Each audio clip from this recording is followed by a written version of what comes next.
Hello friends, नमस्कार। कुंडलिनी चक्रा के second part में आपका फिर से स्वागत है। पिछले एपिसोड में हमने बात की थी मूलाधार चक्रा के ऊपर, स्वादिष्टान चक्रा और मणिपुर चक्रा। उसके बाद में हमने वहां पे विश्राम लिया। आज के इस एपिसोड में हम बात करेंगे अनाहत चक्रा, विशुद्धि चक्रा, आज्ञाय चक्रा और सहस्त्रार चक्रा। इन चक्रों को हम जागृत करके हम नई उपलब्धियों को कैसे हासिल कर सकते हैं और हमारे जीवन में क्या बदलाव आ सकते हैं, इसके लिए अब हम शुरू करते हैं अनाहत चक्र। जिस व्यक्ति का मणिपुर चक्र एक्टिवेट होता है उस व्यक्ति को काम की धुन सी लगी रहती है, या वो जिस भी काम को करता है वो बड़े ध्यान के साथ में और उसमें बहुत ज्यादा डूब के वो उस वक्त को करता है, इन्वॉल्व होकर उस वक्त को करता है। इसलिए उस व्यक्ति को हम कर्मयोगी भी कहते हैं। और इसी के साथ में अगर हम बात करें जैसे इसका प्रभाव हमारे लाइफ में क्या होता है, तो हम इसके जैसे हम वर्ड से हमें पता चलता है, इससे हम ईर्ष्या, लज्जा, मोह माया, हम इनसे दूर होते चले जाते हैं। तो हमारी लाइफ के जैसे कपट हो गया, छल, धोखा, हम इन चीज़ों से दूर होते हैं और इन चीज़ों से दूर होके हमारे अच्छी चीज़ें हमें शुरू हो जाती है। और इसमें महत्वपूर्ण 3 सिद्धियों की अगर मैं बात करूं आपसे, तो ये जो है ये हमारा आत्मा से जोड़ने वाला एक पार्ट हो जाता है। इसलिए इस चक्रा के एक्टिवेट होने से मनुष्य जो है वो आत्मवान बनता है।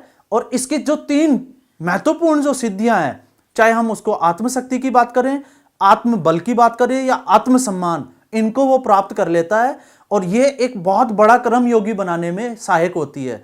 तो यहां हम मणिपुर चक्रा की बात कर रहे थे। अब हम आते हैं अनाहत चक्रा। अनाहत चक्रा को हम हृदय चक्रा भी कहते हैं और हृदय से हमें पता चलता है कि इसके लक्षण क्या होते हैं। हृदय से हम बात करें तो जैसे प्रेम और प्रेम के साथ में त्याग, इन चीजों का जहां वास होता है वह स्थान हमारा हृदय कहलाता है।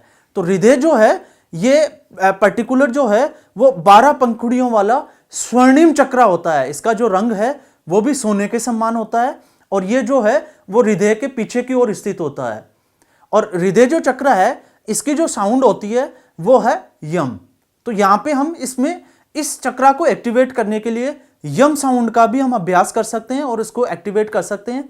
और इसमें मैं आपको एक इंपॉर्टेंट चीज और बताना चाहूंगा कि जब भी हम किसी ध्यान या मेडिटेशन की बात करते हैं तो हमारे दिमाग में कुछ चीजें चलती है, जैसे कि हमें सुबह जल्दी उठना है, फिर उसके बाद में हम ब्रह्म मुहूर्त जिसको हम कहते हैं, सूर्योदय का जो समय होता है वो मेडिटेशन के लिए बहुत उपयोगी होता है।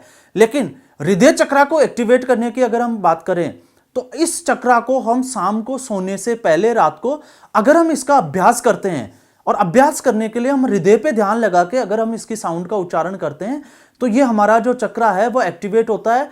और इसके एक्टिवेट होने से जो व्यक्ति है वो सृजनशील बनता है।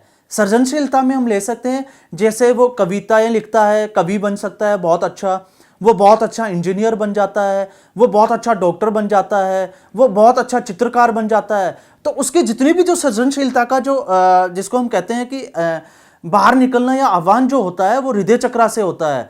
और हृदय चक्र के साथ में ही उसमें जो है वो प्रेम, दया, करुणा, इन चीजों का भी जो है वो उद्गम जो है वो हृदय चक्र को माना गया है। तो ये हमारे बॉडी का जो है वो बहुत ही इंपॉर्टेंट चक्र बन जाता है। फिर उसके बाद में हृदय चक्र जब हमारा एक्टिवेट करने की बात आती है उसके बाद में हम जाते हैं कंठ पे। तो कंठ पे जो है जिसे हम कहते हैं विशुद्धि चक्र, ये थायराइड जो ग्लैंड होती है उसके पीछे की ओर स्थित होता है और ये 16 पंखुड़ियों वाला चक्र होता है। और इसकी जो साउंड होती है वो होती है हम। इसको एक्टिवेट करने के लिए हमको हम का उच्चारण करना होता है। और जैसे कि हम बात कर रहे थे, किसी भी चक्र को अगर हमें एक्टिवेट करना है तो मैं आपको बार बार बता रहा हूं कि आपका जो पूरा जो ध्यान है, आपका मस्तिष्क जो है वो उसी जो चक्र है उस पर केंद्रित होना चाहिए। और उसके बाद में जो व्यायाम या जो भी साउंड हमने बात की हम उसका उच्चारण करें और उस चक्र को एक्टिवेट करें। क्यों? अब अगर हम जैसे विशुद्धि चक्र की बात करें तो कहते हैं कि विशुद्धि जो चक्र है यहाँ पे सरस्वती का वास होता है। और यहाँ पे कुछ जगह पे मैं आपको बताता हूँ कि इसकी वास्तविकता यह है कि जब हम श्री राम की हम बात करते हैं जिसको हम भगवान का दर्जा देते हैं, तो जो हमारे जो भगवान है राम, उन्होंने भी इसी विशुद्धि चक्र पे काम किया और उनको सरस्वती का वास, तो यहाँ से वाणी जो है वो बड़ी निर्मल होती है। और इसके साथ में अगर हमें इसका एक्टिवेट करना है तो इसका सबसे अच्छा होता है कि हम मौन व्रत भी करके और इसका अभ्यास करें। क्योंकि मौन व्रत आपने देखा होगा, हम सुनते भी हैं, पढ़ते भी हैं बुक्स में, लेकिन इंप्लीमेंट नहीं कर पाते, और इंप्लीमेंट नहीं कर पाते तो हमारी ये चीजें एक्टिवेट नहीं होती। तो यहाँ पे वाणी में निर्मलता आती है और साथ में इसमें हमारे जो मौत का जो भय है वो भी खत्म हो जाता है। या इसको हम कह सकते हैं कि अगर मोक्ष का द्वार अगर शुरू होता है तो वो हमारे विशुद्धि चक्रा से शुरू होता है, फिर उसके बाद में आज्ञाय चक्रा, और आज्ञाय चक्रा से वो सहस्त्रार चक्रा पे जाता है। तो यहां से इसका भी एक बहुत इंपॉर्टेंट रोल होता है। फिर उसके बाद में हम आते हैं मोस्टली जिनके बारे में हमें बताया जाता है आज्ञाय चक्रा, और उसके बाद में है सहस्त्रार चक्रा। तो आज्ञाय चक्रा ये हमारी जो दोनों आंखों के बीच का जो स्थान होता है, जिसे हम भ्रुकुटी भी कहते हैं, तो ये भ्रुकुटी के बीच में स्थित होता है। और इसके अगर हम रंग की बात करें तो ये ज्वाला या ज्योति के समान होता है। लेकिन कुछ पंतों ने हमें ये बता दिया कि अगर हम इस चक्रा पे हम अगर मेडिटेशन करते हैं या ध्यान लगाते हैं तो हम मोक्ष को प्राप्त कर लेते हैं। लेकिन यहाँ पे ये कहना बिल्कुल गलत है, क्योंकि अगर मोक्ष का द्वार अगर कहीं से शुरू होता है तो वो होता है सहस्त्रार चक्रा से। लेकिन अगर हम बात करें यहाँ पे दोनों की, जिसको हम कहते हैं कि ज्योति स्वरूप इसको माना गया है, तो ज्योति स्वरूप जब इस चक्रा को माना गया है तो इसमें जो है हमें भ्रुकुटी पे ध्यान लगा के ओम का उच्चारण करना होता है। और इसके साथ में कहते हैं कि राजयोग की अगर प्राप्ति होती है तो वो इसी जो है चक्रा पे हमें ध्यान लगाना होता है, क्योंकि इसमें बहुत ज्यादा एनर्जी होती है और इस एनर्जी को बनाए रखने के लिए हमें आंख बंद करके इसका उच्चारण करना होता है। इसलिए इसका एक बहुत इंपॉर्टेंट रोल बन जाता है। अगर हमारा आज्ञाय चक्रा एक्टिवेट हो जाता है तो कोई भी मनुष्य जिसका आज्ञाय चक्रा एक्टिवेट होता है तो वो बौद्धिक कलाओं में पारंगत हो जाता है, या इसको हम कह सकते हैं कि वो बौद्धिक सिद्धियों को प्राप्त कर लेता है। और बौद्धिक सिद्धियों का मतलब, यहां मेरा कहने का मतलब यह है कि बौद्धिक सिद्धियां जो है वो हमारे दिमाग से जुड़ी होती है। मतलब वो व्यक्ति जो है वो दिमाग से बिल्कुल तेज दिमाग वाला, या हम इसको कह सकते हैं कि वो दिमागी शक्तियों को संपन्न होता है। वो कुछ भी सोच सकता है, वो अपने दिमाग की जो क्षमताएं हैं उसको कितना भी बढ़ा सकता है, एनहांस कर सकता है, और अपने विचारों को उस लेवल को वो प्राप्त कर सकता है। अब हम अंतिम चक्रा, जिसको सहस्त्रार चक्रा के नाम से जानते हैं, तो हम उसकी बात करते हैं। तो यहां से अगर सहस्त्रार चक्रा को हम समझे तो सहस्त्रार चक्रा को एक्टिवेट करने के लिए ना हमें किसी साउंड्स की जरूरत होती है, कि हमें किसी मंत्र का कोई उच्चारण नहीं करना होता, ना हमें कुछ अभ्यास करने होते हैं।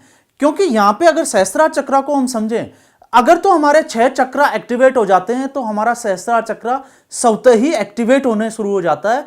और इसके एक्टिवेट होने के बाद में इस चक्रा को मोक्ष द्वार भी कहते हैं।